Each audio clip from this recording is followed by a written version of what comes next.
Hi, my friends. Marshall here. Welcome to this episode of Healing Your Codependency. If you're new to me, I help codependents get aligned with their real worth, their purpose, and their satisfaction in their life so that they can enjoy their life. Hi, my friends. I'm Marshall Berkshire, and welcome to this episode of Healing Your Codependency. If you're new to me, I help codependents get aligned with their real worth, their satisfaction, and their purpose so that they can create a life that they enjoy. Before we jump into today's episode, I want to give you a heads up that enrollment for the foundation course is open right now. It closes April 19th. Class starts 6 p.m. on Sunday at April 21st. This is the course that helps you restore your emotional safety, your sense of self-worth, and your belonging so that you can become more aligned with the satisfaction, the relationships, and the joy that you seek in your world. The information is below in the description or at my website at healyourcodependency.com. Come and join us. Now, let's jump into today's episode. So in today's episode, I want to jump into a concept that's changing the way I do my work here in codependency.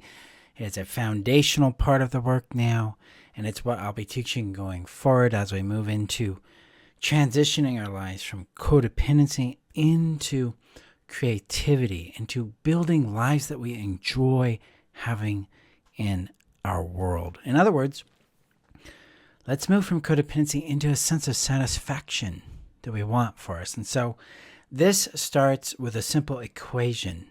That equation is identity plus vision plus action equals results. So that's IVAR. Identity plus vision plus action equals results. Codependency is dependent on this equation as well as our own satisfaction or any other goal we have for ourselves. Because when we retain an identity, we become an identity, then we go out and we have a vision that comes with that identity, and we express that vision through our actions, through our choices and our actions, and that creates results in our world. So that's that IVAR model: identity, vision, action, result. In codependency, our identity is rooted in what I call a somatic identity or root somatic identity. These are real technical terms for my work, but basically what a root somatic identity is it something that we feel, is something that we experience in our reality as the truth about ourselves.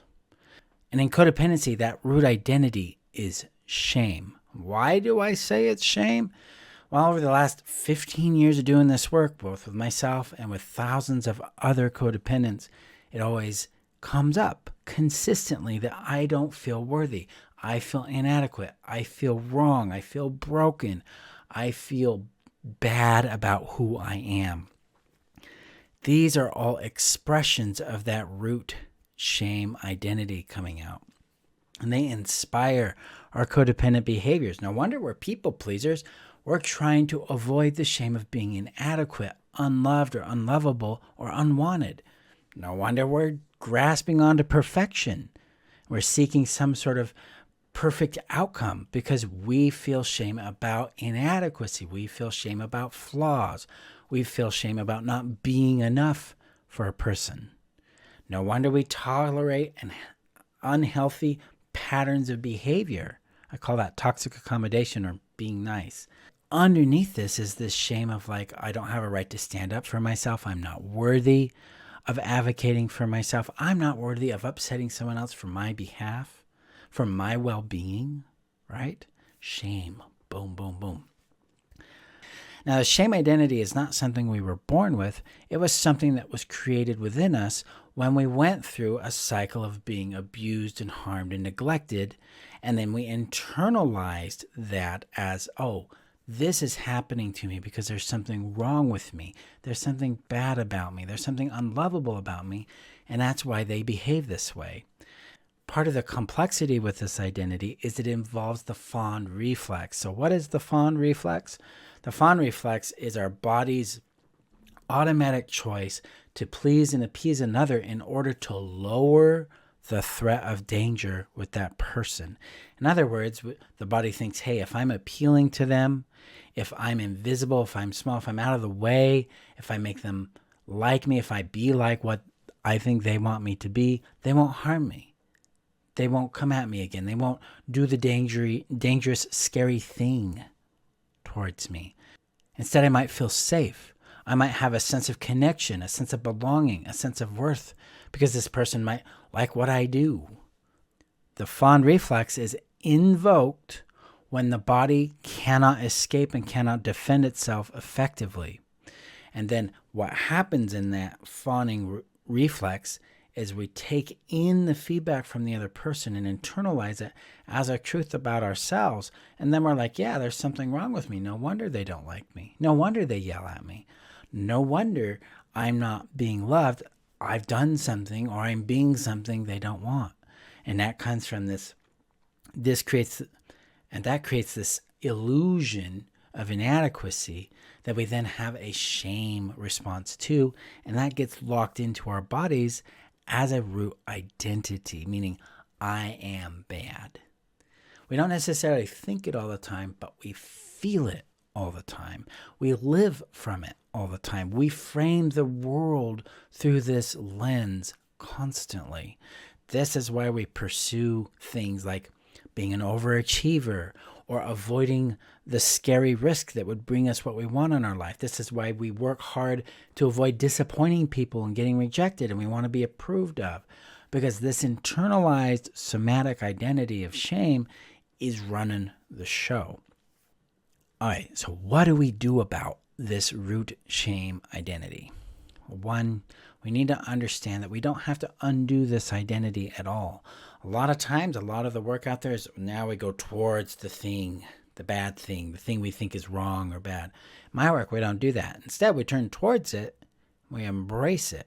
And the reason why is because this actually positions us in a different identity, a different relationship to ourselves that is founded on a principle I call indomitable worth. So indomitable worth is the idea that you have immutable, unconditional worth, or worth that is free of all conditions. It's independent of all conditions.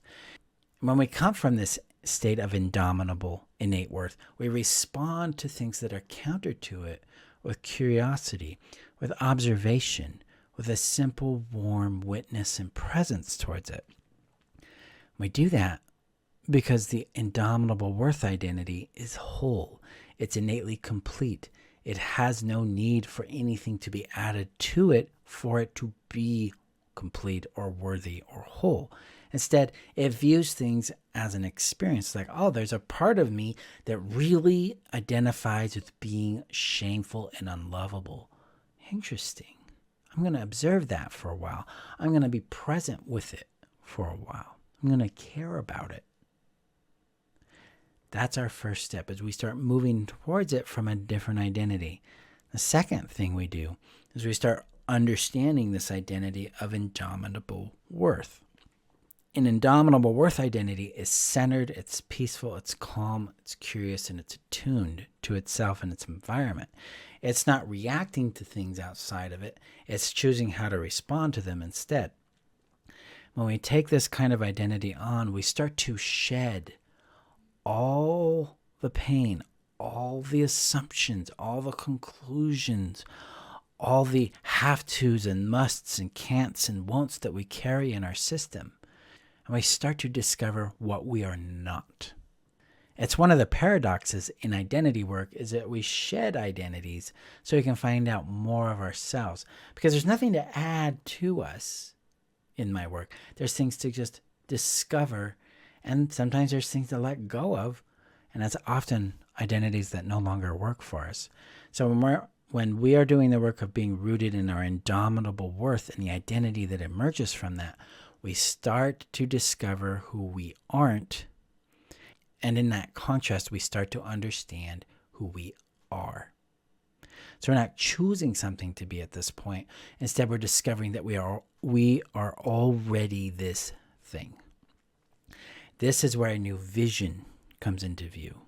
So I come back to that model: identity, vision, action, result. this point, a new vision starts to emerge. And this gives us data. This gives us information. It gives us structure in how we interact with the world, ourselves, and others. And that leads to a new set of actions, a new set of choices, which create results that are different than what we are getting now. And this is why I'm approaching codependency this way now. It's because I've seen this accelerate people's healing and exit from codependency and the entrance into their own advocacy and their own satisfaction. And that starts again with understanding what the shame identity is and starting to unidentify with it or disidentify with it. That's what we start in the foundation course, and then we go very, very deep in the transformation system. So my friends, this is what I'm going to be talking about going forward. This is the technology we're going to be using so that you can enjoy your life, have things that matter to you happen in your world. That could be a loving relationship. That could be fulfilling friendships. That could be having a successful career or business. That could be simply enjoying your daily experience without the burden of shame, the burden of perfectionism, the burden of guilt on you. Instead, it's more like, I am not these things. I am peace.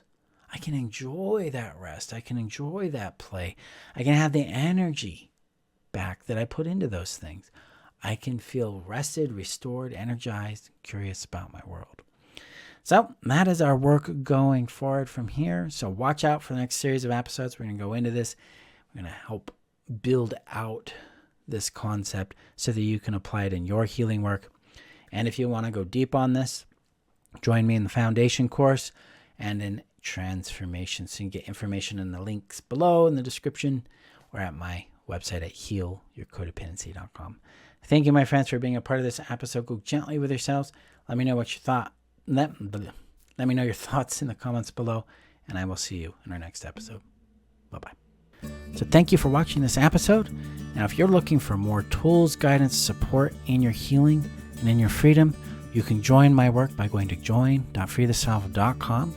You'll get access to tools, trainings, and opportunities to work with me that take you deeper in your healing, your freedom, and your satisfaction in your life. So click below and join today, and I'll see you there. Bye-bye.